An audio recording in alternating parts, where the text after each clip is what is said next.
Manuel Valls, ancien Premier ministre français, qui est avec nous. Merci d'être avec nous quelques minutes, Manuel Valls.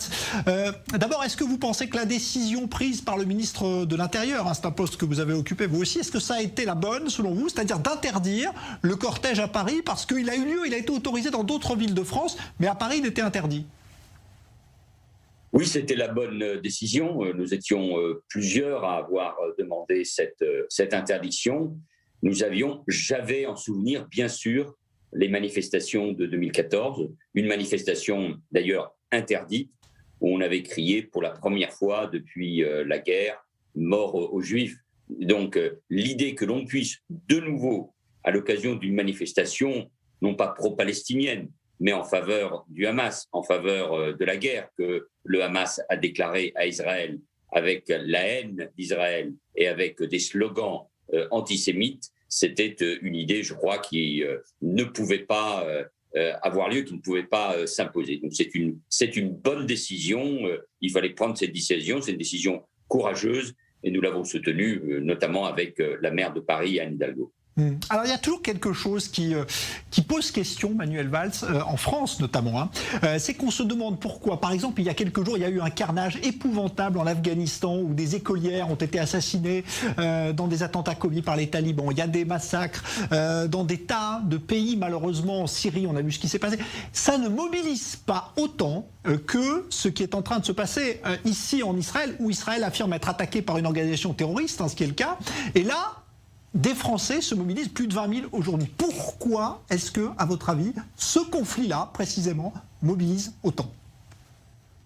Les mobilisations aujourd'hui étaient faibles, mais c'est une excellente question. Pourquoi il n'y a pas de manifestation par rapport à des assassinats effrayants de Boko Haram? Pourquoi on ne se mobilise pas par rapport à la situation, je ne sais pas, en Algérie? Vous savez, il faut aller au fond de ce qui se passe dans les peuples européens et évidemment en France depuis des années, où un fond d'antisémitisme de l'extrême droite à l'extrême gauche, dans les quartiers, par la diffusion sur les réseaux sociaux des paraboles, ont progressivement fait de Israël l'ennemi. C'est la haine d'Israël, c'est la haine des Juifs. C'est ce nouvel antisémitisme, enfin en tout cas cet antisémitisme depuis toujours, qui retrouve d'une certaine manière une forme de vigueur à travers l'antisionisme. Il y a une très belle phrase de Vladimir Yankelevitch, le grand philosophe français de 1967, qui disait qu'au fond l'antisionisme, la volonté de voir disparaître Israël, parce que c'est ça la traduction, était un antisémitisme de confort. Donc, avec ce qui se passe dans nos quartiers, avec ce séparatisme, avec la recherche de nouvelles identités, certains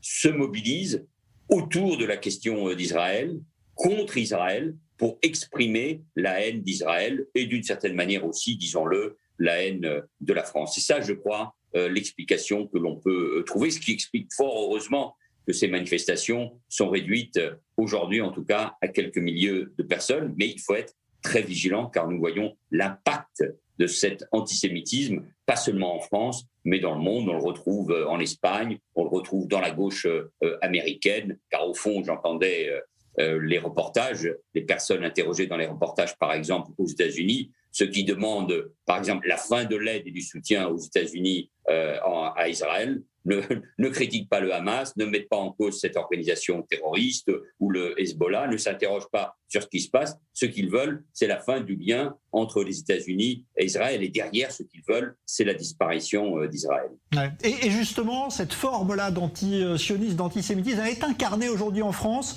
par la France insoumise, par le parti de Jean-Luc Mélenchon. C'est votre sentiment? Elle est incarnée par ce que Pierre-André Taguieff a appelé, moi j'étais l'un des premiers responsables politiques à le dire au sein même de l'Assemblée nationale, par l'islamo-gauchisme. Pour des raisons qui seraient trop longues à développer sur votre antenne, mais vous l'avez fait souvent, il y a une partie de la gauche, de l'extrême gauche, qui a considéré qu'il fallait substituer au prolétariat traditionnel une masse informe, et évidemment c'est une fausse idée, des musulmans qui seraient victimes du capitalisme, qui seraient victimes des États-Unis, qui seraient victimes d'Israël. Et donc, il faut les aider. il faut les soutenir. Alors du coup, on ferme les yeux sur les actes terroristes, on trouve des excuses à ceux qui ont commis des actes terroristes à Paris ou ailleurs, où on soutient cette cause, non pas la cause palestinienne, non pas la cause de la paix, non pas l'idée de la réconciliation entre deux peuples, non pas la proposition de deux États, non pas l'idée qu'Israël doit vivre en sécurité ou que les Palestiniens ont droit à un État. Non, non, c'est la mise en cause d'Israël. Et là, une partie de la gauche, de la France insoumise, parfois au sein du Parti communiste, chez les écologistes, oui, il y a cette haine qui s'exprime décomplexée vis-à-vis d'Israël. Alors oui, c'est un antisémitisme caché, oui, c'est cet islamo-gauchisme qui a fait tant de mal dans notre pays et ce qui explique qu'il y a quelques années, j'avais parlé des gauches irréconciliables parce qu'on ne peut pas pactiser, on ne peut pas avoir des accords avec ceux qui défendent de telles positions. Manuel Valls, est-ce qu'à ce titre, vous trouvez que la position d'Emmanuel Macron a été très claire lorsqu'il a réagi il y a quelques jours en disant oui, Israël a le droit de se défendre face à l'attaque dont il est victime de la part d'un groupe terroriste, tout en évidemment prenant compte de la situation des civils palestiniens à Gaza qui sont au milieu de ces combats? Oui, bien sûr, il faut toujours rappeler d'ailleurs que les civils sont les premières victimes, que le Hamas ou d'autres organisations djihadistes utilisent les civils comme de véritables boucliers humains. Il faut rappeler, même si c'est évidemment très, très difficile, qu'Israël opère avec des frappes chirurgicales, mais Israël a le droit évidemment de se défendre face à une attaque terroriste. On peut toujours, et d'abord les Israéliens le font eux-mêmes puisque c'est une démocratie, critiquer la politique du gouvernement de Benjamin Netanyahou. C'est un débat démocratique. Mais en revanche, on ne peut pas soutenir l'action aujourd'hui du Hamas. J'ai trouvé que la position d'Emmanuel Macron était claire, était nette. Mais moi, ce que je demande depuis déjà plusieurs années, c'est que la diplomatie française soit particulièrement claire vis-à-vis d'Israël. C'est une grande démocratie, c'est un pays allié, il faut une alliance stratégique avec Israël. Le monde est en train de changer, nous le voyons bien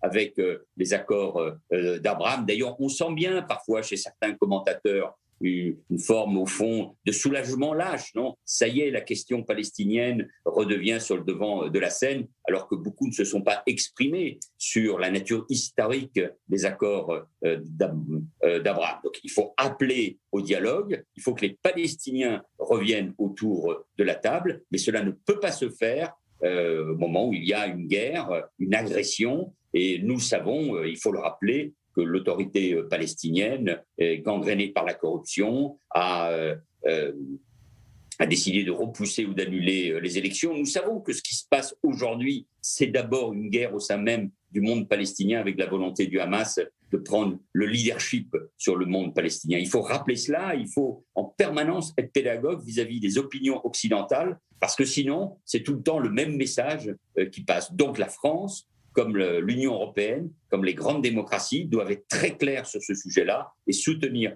Israël aujourd'hui attaqué par le Hamas. Et j'ai une pensée évidemment pour tous ceux aussi qui aujourd'hui ou depuis des nuits sont dans des abris, se cachent face aux pluies de missiles, de roquettes qui s'abattent sur Israël. Et heureusement, Israël tout de même a cette capacité de défense grâce à ce dôme exceptionnel ou aux abris antimissiles. Merci beaucoup pour ces explications très claires. Manuel Valls, c'est votre position, ancien Premier ministre donc français. Merci d'avoir été en direct sur i24 News ce soir. Merci.